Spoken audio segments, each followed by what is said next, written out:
In today's video, I'm going to teach you how to add a user to a public group in Salesforce.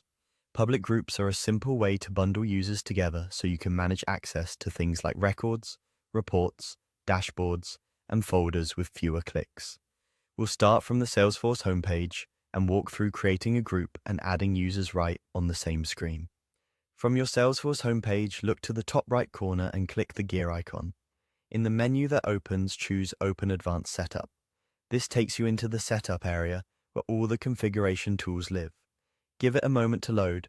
On the Setup page, use the quick find search bar on the left and type the word Group. From the results, select Public Groups. This opens the list of existing public groups for your org. Once the page loads, click New to create a new public group. This is the quickest path when you want to define a group and immediately assign people to it. On the new group page, start by giving your group a clear, descriptive label.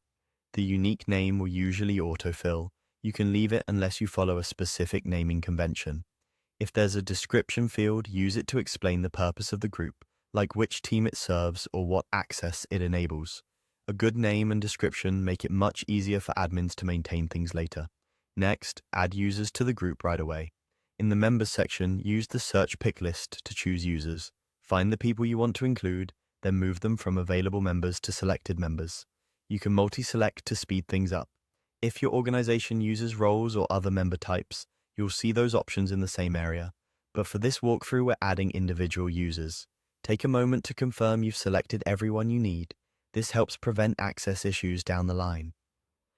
When everything looks good, save your changes to create the group with those members. You'll return to the group's detail page where you can review the membership list. From here, you can always come back to adjust members as your team changes. To recap, start on the Salesforce homepage, click the gear icon, open Advanced Setup, search for Group in Quick Find, open Public Groups, click New, fill in the group details, and add your users in the Members section before saving. With that, you've successfully added users to a public group, making permission management cleaner and more consistent across your org.